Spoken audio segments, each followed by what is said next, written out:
What if I told you there was a monster, not hiding in the shadows, but in plain sight? A man who was 6 feet 9 inches tall, with an IQ of 145. A man so charming, he earned the trust of everyone around him, even the police. But behind that calm, intelligent facade was one of the most cold-blooded serial killers in American history. He murdered 10 people, and the way he spoke about those crimes later, it'll chill you to your core. This is the story of Edmund Emil Kemper, born on December 18, 1948, in Burbank, California. He arrived weighing a whopping 13 pounds. Even as a baby, he was a giant. By the age of 4, he was already a head taller than his peers. His parents, Clell and Edmund Kemper Jr., had a stormy marriage. His father, a World War II veteran, even stated that SLU admissions in wartime and the atomic bomb testings were nothing compared to living with chloral. That's his mother. He said she affected him more than 396 days and nights of fighting on the front. Think about that. His parents would separate when Ed was just 9. This divorce devastated him. He loved his dad, but his mother, Clarnell, was a difficult woman. She would move Ed and his sisters to Helena, Montana. There Ed was daily berated and belittled by his mother and sisters. As he grew, Clarnell banished him to the basement. She considered it unseemly for him to share a room with his sisters. Her reason? Ed reportedly loved to rip the heads off his sisters' Barbie dolls and do obscene things with them. He was a rapidly growing rage monster, and instead of getting him help, his mother just trapped him down there. Little Eddie, or rather, Big Ed, was a deeply difficult child. He couldn't sustain friendships. He thought he was above his peers, and he was.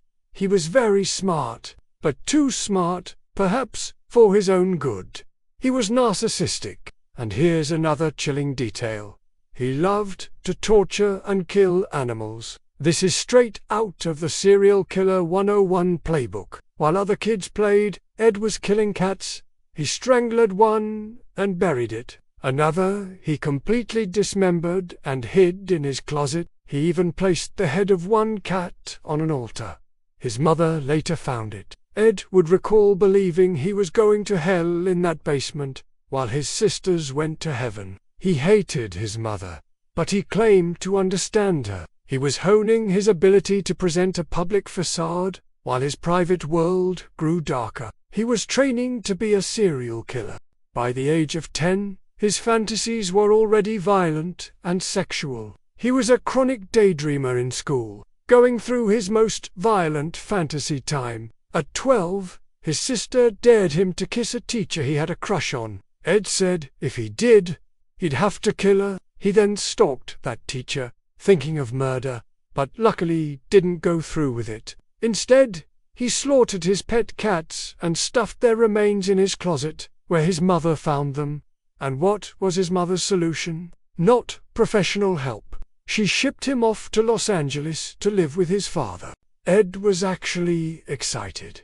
He missed his dad, but his father and stepmother found his strangeness and hugeness threatening. They quickly shipped him off again, this time to his grandparents' 17-acre farm in North Fork, California. Ed wasn't happy about being left there after the holidays, but for a while he seemed to make progress. His teachers found him quiet. Keeping to himself, he made average grades and drew no bad attention, except for his massive size. But then, tension mounted at the farm. His grandparents found him odd and unsettling. His grandfather, Edmund Kemper Sr., gave him a .22 rifle. What could go wrong, right? Ed started shooting rabbits and gophers. He even shot birds, despite his grandmother forbidding it. For a short time, this hunting seemed to contain his anger. He spent a summer back with his mother, but within 2 weeks, she sent him back to the farm. Rejected again, his grandmother commented that he had completely regressed. He was sullen and ominous, and without school, he had nothing but his hobbies and his violent fantasies. This time, his fantasies starred his own grandmother, Ma. He imagined her in the outhouse, shooting it full of holes. He would even line her up in his rifle sights, thinking about what it would feel like to kill her. His grandmother grew nervous. She started taking her husband's .45 caliber pistol with her on outings, fearing it would fall into Ed's hands. Then, on August 27, 1964, Ed sat at the kitchen table with his grandmother. She was going over proofs for a children's book. She looked up and saw it. That odd, frightening look she'd seen before. A 30-yard Kubrick stare. She told him to stop. Ed picked up his gun, whistled for his dog, and left, saying he was going to shoot gophers. Ma warned him, as always, not to shoot any birds. She returned to her work. Ed, however, turned around outside the house. He watched her through the screen door. Her back was to him. And that's when he raised his rifle. He took aim. He fired once at Ma's head. She slumped onto the table. He fired again, hitting her in the back. Then he went inside and stabbed her multiple times, even though she was already dead. Pure frenzy. Minutes later, his grandfather returned home from grocery shopping. As Ed Kemper Sr. unloaded the truck, Ed took aim again. He shot his grandfather in the back of the head. Ed was immediately upset, not because of what he'd done, but because he knew he'd be caught.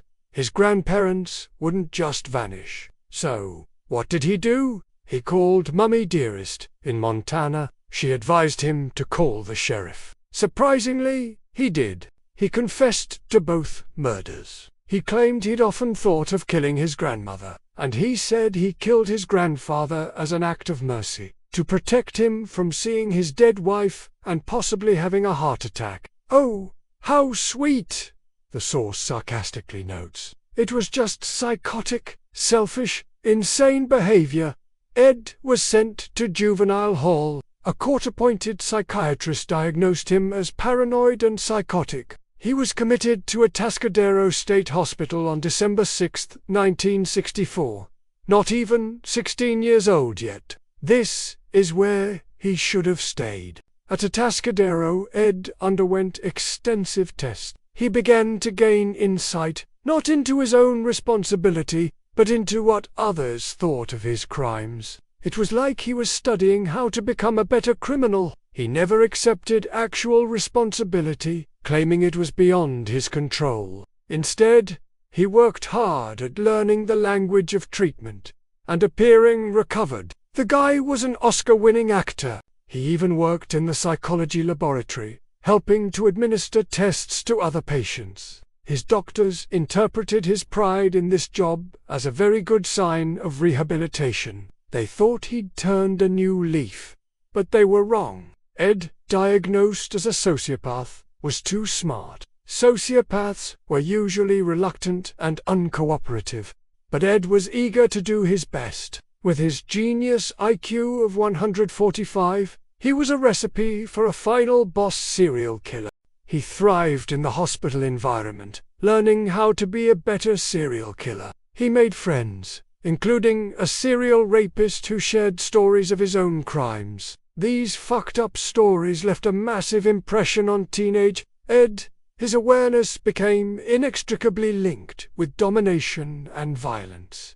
His violent fantasies grew more intricate, more intense. He was just sitting there, not being treated, because everyone thought he was better. So what else would he do but plan? He noted what other incarcerated rapists had done wrong. They were caught because they weren't smart. They left witnesses and evidence. They attacked women they knew or in too public a place. He filed this information away, deep in his mind's basement dungeon. He knew he couldn't share these evolving fantasies with his doctors, so he didn't. He continued to behave as a model inmate. As the icing on the get-out-of-jail cake, he even claimed religious conversion. With this Oscar-winning bullshit performance, Ed was released on December 18, 1969. He was 21 years old. Having been inside for most of his formative years, he was shell-shocked by the long-haired hippie culture of the 60s. Ed was a square with his short hair and neat mustache. He actually wanted to be a law enforcement officer. Fortunately, his hopes were dashed. He was too tall, so, to cope with his disappointment, he bought a motorcycle. With it, he could at least feel like a cop. This guy always wanted to cosplay as a cop. After 3 months, he was paroled for another 18 months. His doctors at Atascadero had strongly recommended he not be returned to his mother, but against their advice, the youth authorities sent him straight back to her. Bad idea. Ed went home to Clarnell, who was now twice divorced. She worked as an administrative assistant at the University of California at Santa Cruz campus. Outside the home, she was very liked, but with Ed back, the fights began immediately. Horrendous battles, Ed would say later. Violent, vicious. He'd never been in such vicious verbal battles with anyone. It would go to fists with a man, but this was my mother. She harassed, belittled, and blamed him for everything. Not wanting to be home, Ed sought solace at a local bar.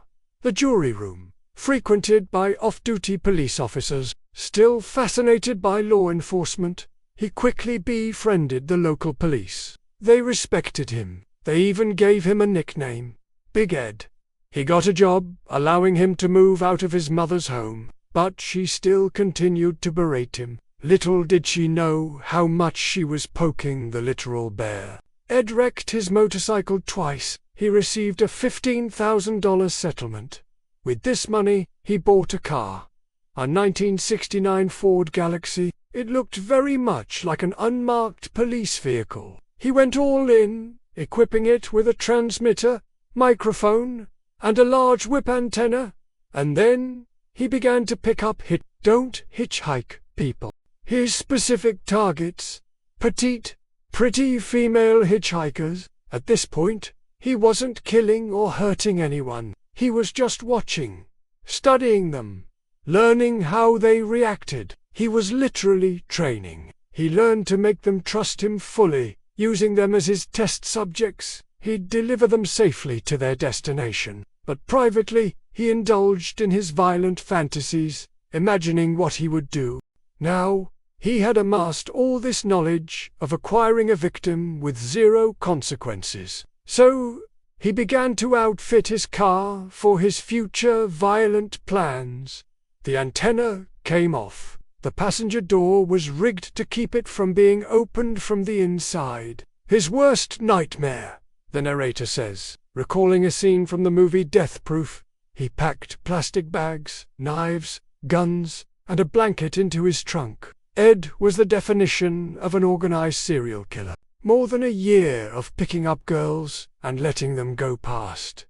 But on May 7, 1972, Ed's moment finally came. Marianne and Anita, students at Fresno State College, were hitchhiking. Ed rolled up, offered them a ride. After an hour, he reached a secluded, wooded area near Alomar, an area he knew well from his highway department job. He did it all without alerting his passengers, simply saying he'd gone the wrong way. It was perfectly practiced, perfectly executed. He pulled his gun from under his seat. He quickly stopped. He put Anita in the trunk of his car. Then, he turned to Marianne. He handcuffed her, laid her across the back seat. Face down, he put a plastic bag over her head, attempting to strangle her with terry cloth. Marianne bit a hole in the bag. The cloth snapped. Frustrated, Ed pulled out his knife and stabbed her repeatedly, then slashed her throat. Then, he went to the trunk, removed Anita, grabbed an even larger knife, and began to stab her as well. Just heartbreaking. After he was done, he put both bodies in his trunk and drove around. Deciding what to do next, he brought Marianne's body into his apartment. He undressed her and fully dissected her. He also beheaded Anita's body. Marianne's body was buried in the plastic bag he'd used to suffocate her. He kept both their heads for a while, eventually disposing of them in a ravine. Marianne's head was found and identified. Anita's head and body were never found. The girls' families filed missing person reports, but it was hard to get police to pursue seriously. There were so many runaways in the Bay Area, and no one suspected polite, clean-cut friend of, so he continued to prowl. On the evening of September 14, 1972, he picked up Ikoku, a 15-year-old dancer. She was waiting for a bus, but it was taking too long. Aiko got in. It didn't take her long to catch on. She saw his gun and started to panic. Ed, thinking fast, convinced her he was planning to use the gun on himself. If she didn't signal police, he wouldn't harm her.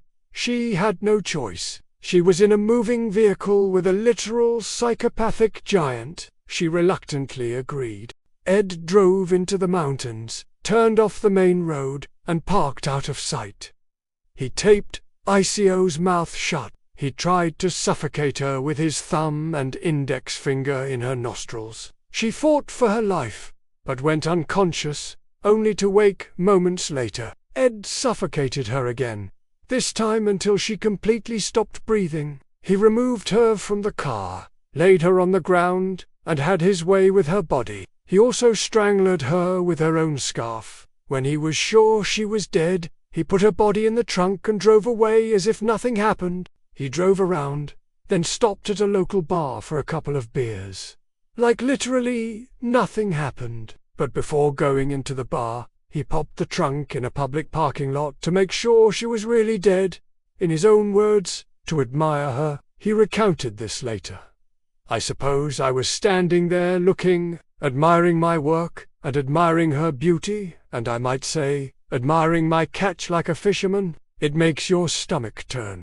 After the bar, he went back to his mother's house. Later that night, he brought ICO's body into his apartment, placed it on the bed, and dissected her. He disposed of her head and hands in different locations from her body. Very little ever turned up, and her disappearance wasn't initially connected to the other victims. 4 months went by. Other bodies from other killers were found in the Bay Area. Police concerns rose, but Big Ed was still under no suspicion. So he continued. On January 8, 1973, Ed bought a .22 caliber automatic pistol. He was forbidden to own firearms, but had no trouble with the purchase. He did fear police might eventually catch on, but regardless, he hit the road, gun in hand. Driving near Cabrillo College campus, he picked up 18-year-old student Cynthia or Cindy Shaw. He drove her into the hills near Watsonville, forced her into the trunk, and shot her with his new gun. At this point, Ed had recently moved back in with his mother, so he brought Cindy's body to their duplex. The next morning, after Clarnell left for work, Ed had intercourse with Cindy's corpse. He then dissected her in the bathtub, carefully washing away all traces. He removed the bullet from her skull, and then he buried her head in his mother's backyard. He said he buried the heads to be looking up to his mother's bedroom window. Just for an extra, he stated. Beyond messed up, he laid her through the body parts, in plastic bags, off a cliff. This time, however, the body was discovered within 24 hours. Ed noticed this sloppiness, but he felt invincible. He knew he had to be careful, but it wasn't enough to stop him. Within a month, he was ready to kill again. On the night of February 5, 1973, Ed and his mother had a massive fight. Ed stormed out, keyed up, and ready to kill. Due to heightened suspicion, students in Santa Cruz were advised to only accept rides from cars with university stickers. A dumb idea. The source notes, because a serial killer watching the news would just get a sticker. Ed, not an idiot, easily obtained a sticker through his mother's work at UC Santa Cruz. He went to campus to hunt. Unfortunately, 23-year-old Rosalind, Heather Thorpe, and 20-year-old Alice, Helen Allison Liu were on the UCSC campus that night. He picked up Rosalind first. Shortly after, he stopped for Alice. She had no trepidation, seeing Rosalind and the university sticker. They rode for a while. This time, Ed didn't even stop the car. He drew Rosalind's attention to a lovely view out the passenger side. As she looked, he slowed down, drew his .22, and shot her directly in the head. Alice, in the back seat, was horrified. Ed quickly turned, pointed his gun at Alice, and fired several times. She didn't die immediately. He shot her again, point blank, once he was out of town. That killed her. After killing both girls, he pulled into a cul-de-sac and quickly transferred the bodies to the trunk. He stopped for gas, then went to his mother's duplex. He quickly left again, claiming he needed cigarettes. Once outside, he pulled the car to the street, opened the trunk, and beheaded both. The following day, he brought Alice's body inside and had sex with it in his room. He also brought Rosalind's head in to remove the bullet, as he'd done with Cindy. He then drove to Santa Cruz to dispose of most body parts, and to Pacifica to get rid of the heads and hands. All this time, Clarnell, Ed's mother, never showed any suspicion of these heinous crimes. She probably didn't suspect she'd become one of his victims. On Easter weekend, about a month after the last killings, Ed decided the time had come to get rid of her, to rid himself of the real source of all his anger, hate, and violent rage. He waited all night, his mother sleeping in her room, carefully considering. At 5:15 a.m., Ed grabbed a hammer from the kitchen. He went to her bedroom, stood over her for a moment, then swiftly struck her once, very, very hard. Then he slashed her throat. Within 60 seconds, he had killed and beheaded his mum. He also removed her larynx, her voice box. He tried to put it in the garbage disposal, but the machine spat it back out. Ed later found this darkly appropriate and unsurprising. Why? Because, as he said in interviews, she would never shut up. Just so messed up. He hid her body in the closet, cleaned up a bit, and left the house. That afternoon, he decided if someone else found his dead mother, suspicion might point away from him. It wasn't a terrible plan, with all the murders happening in the area. So, Ed returned to the duplex and called Sarah Hallett, a friend of his mother's, to invite her to dinner. He panicked when he couldn't reach her immediately. Unluckily for Sarah, she got back to him around 5 p.m. He told her it was a surprise dinner for his mother. Sarah said, "Yep, I'm on my way." As soon as she walked in, Ed strangled her immediately, first manually, then with a scarf he had obtained from Ikoku, one of his previous victims. He removed Sarah's clothes, put her on his bed, and sometime that night, he attempted to have sex with her corpse. A sick bastard. On Easter Sunday morning, he left town, driving east in Sarah's car. But he soon realized being in her car would look suspicious. So, he rented another car, dropped Sarah's car at a gas station, saying it needed repair. He drove for 18 hours, stopping only for gas and sodas. He was even stopped for speeding in Colorado. But his smooth-talking, calm, collected demeanor drew no unwanted attention. He just paid the fine and moved on. Finally, exhausted and clear on his decision, he stopped in Pueblo, Colorado. He placed a call to the Santa Cruz Police Department. He knew several of the officers. They were his bar buddies.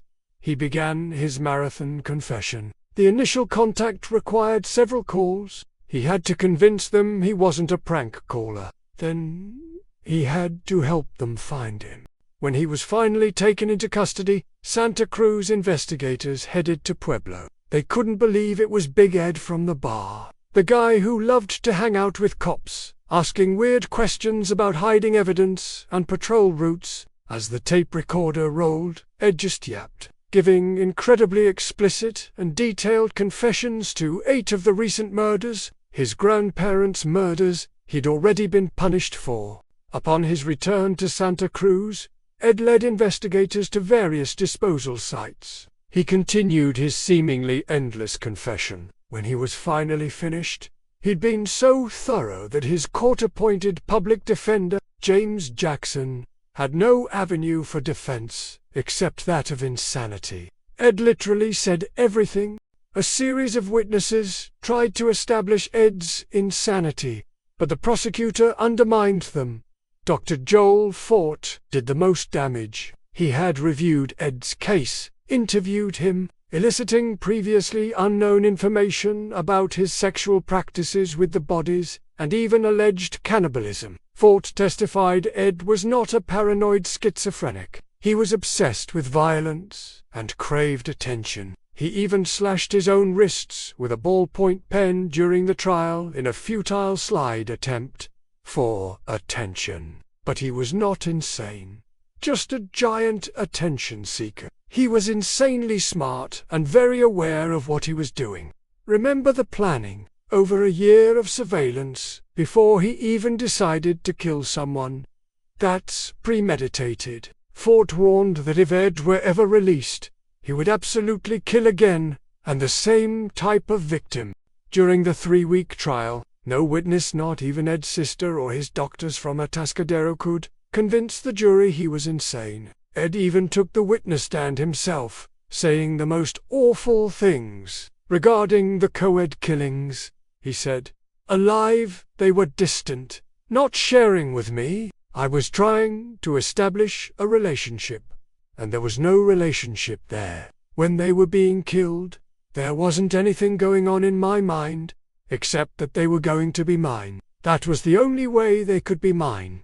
This stemmed from childhood. He killed his family cats because they showed more affection for his sisters. He wanted them to be his. His desire to possess the co-eds led him even further than murder. In his fantasies, he literally made the girls a part of me by eating parts of them. He called them spirit wives. I still had their spirits. I still have them. And about his mother's killing, the desire to punish her didn't end with the hammer blow. He told the court he cut off his mother's head, put it on a shelf, and screamed at it for an hour, threw darts at it, and then smashed her face in. I humiliated her corpse, he said, just no words. The jury deliberated for only 5 hours. They found Ed guilty of first-degree murder on all 8 counts. Thank God. Ed's statement about the verdict was chilling.